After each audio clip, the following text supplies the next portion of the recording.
Να κλείσουμε με κάτι άλλο, με τους Web Vistas, γνωστούς μας. Η κοινότητα των Web Vistas είναι γνωστή στους περισσότερους τουλάχιστον από εσάς. Την έχουμε φιλοξενήσει στην εκπομπή. Επιστρέφει στην κεντρική βιβλιοθήκη με τις δικές τους δράσεις που αφορούν βέβαια το διαδίκτυο και την ασφαλή πλοήγηση μέσα σε αυτό και όχι μόνο. Έχουμε μαζί μας σήμερα στο στούντιο το μέλος των Web Vistas, τον κύριο Ανδρέα Ζιούπο. Καλημέρα κύριε Ζιούπο. Καλώς ήρθατε. Καλώς ήρθατε. Νεαρότατος βέβαια. Ναι, εντάξει, δεν μου κάνει εντύπωση για τους Web Vistas μιλάμε. Φυσικά. Λοιπόν, σήμερα Πέμπτη και Παρασκευή, αλλά και την Πρωταπριλιά, συνεχίζονται τα σεμινάρια των Web Vistas, έτσι. Μάλιστα, ξαναεπιστρέφουμε με έναν νέο κύκλο βιωματικών εργαστηρίων στις βιβλιοθήκες και συγκεκριμένα στην Κεντρική Δημοτική Βιβλιοθήκη. Το θέμα μας σήμερα είναι η επιχειρηματικότητα στο διαδίκτυο. Φιλοξενούμε τον μοναδικό στην Θεσσαλονίκη Mozilla Rep, τον κύριο Χρήστο Μπαχαράκη, που σε συνεργασία με τον καθηγητή μας και συνιδρυτή της κοινότητας, κύριο Μιχάλη Βαφόπουλο, θα πραγματοποιήσουν το σημερινό εργαστήριο. Στην ουσία παρουσιάζοντας την ευκαιρία μέσα από το διαδίκτυο να υλοποιήσουμε κάποια ιδέα που μπορούμε να έχουμε και να την αναπτύξουμε έχοντας ίσως και κάποιο οικονομικό όφελος από αυτήν. Πολύ σημαντικό και κάτι που το διαδίκτυο, θέλω να πω, αποτελεί βασικό όπλο σε πάρα πολλούς νέους επιχειρηματίες και γιατί όχι για ακόμα περισσότερους. Και είναι κάτι που το έχουμε όλοι στα πόδια. Οι ευκαιρίες είναι ξέρουμε να το χρησιμοποιούμε, έτσι. Σίγουρα. Θα μάθουμε σήμερα πώς να το χρησιμοποιούμε καλύτερα. Μαζί με την κοινότητά μας θα μας βοηθήσετε κι εσείς, θα σας βοηθήσουμε κι εμείς, γιατί σίγουρα το διαδίκτυο είναι τεράστιο, αποτελεί ένα οικοσύστημα, έχει παραπάνω από 1 δις χρήστες. Αυτή τη στιγμή τι παρακολουθούμε? Αυτή τη στιγμή παρακολουθούμε την κοινότητα, το site που έχουμε, ναι. www.webvistas.org, ναι. όπου εδώ βλέπουμε και τα άρθρα μας στην αρχική σελίδα, όπου έχουμε το θέμα οι Web Vistas επιστρέφουν στην βιβλιοθήκη.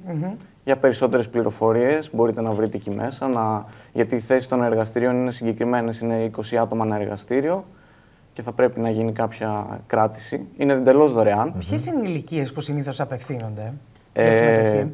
Οι συμμετοχές είναι από παιδιά δημοτικού μέχρι συνταξιούχους άνω των 60 χρόνων. Πιάνετε τόσο μεγάλη γάμα ηλικιών?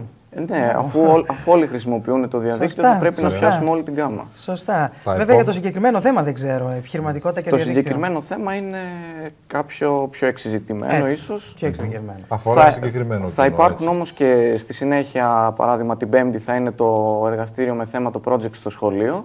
Ναι.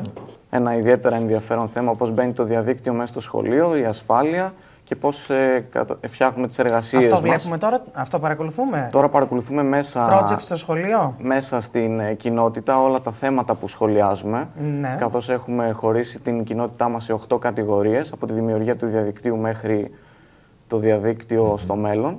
Και εκεί μέσα μπορεί ο καθένας να μπει, είναι ανοιχτή κοινότητα. Ανταλλαγή απόψεων, κουβέντα, θέματα και ειδήσεις γενικότερα, ότι μπορεί να υπάρξει γύρω από το διαδίκτυο. Στο σχολείο είπαμε αύριο, την Πέμπτη, την Παρασκευή.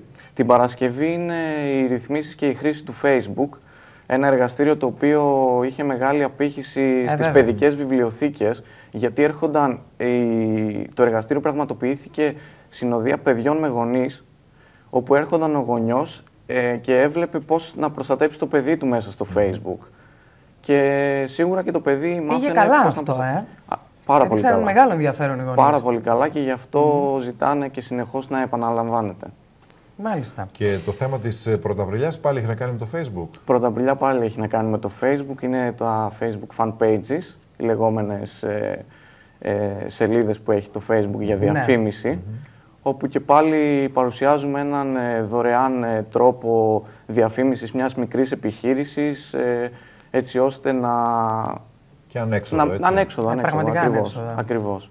Και με μεγάλη απήχηση. Πολύ ωραία. Ελπίζουμε και σε αυτό να υπάρχει η αναμενόμενη συμμετοχή που θα υπάρχει εδώ που τα λέμε. Σίγουρα θα υπάρχει. Η συνεργασία μας με την Δημοτική Βιβλιοθήκη είναι άριστη.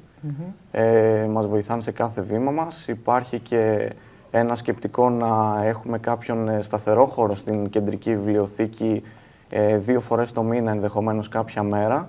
Πολύ ωραία. Όπου θα είμαστε Οπότε, σύντομα. Ναι, σύντομα, ίσως και από τους επόμενους μήνες να ξεκινήσει να τρέχει. Όπου θα είμαστε σταθερά εκεί πέρα και θα μπορεί ο καθένας να έρχεται, να έχει τα ζητήματα που τον ενδιαφέρουν. Και οτιδήποτε απορία, οτιδήποτε θέλει να συζητήσει. Τι ωραία, να έχει τόσο συμβουλευτικό χαρακτήρα. Ακριβώς. Πάρα πολύ ωραία. Σας ευχαριστούμε πάρα πολύ, κύριε Γιώργο. Καλή επιτυχία ευχόμαστε. Ευχαριστώ πολύ. Και καλή συνέχεια. Να είστε καλά.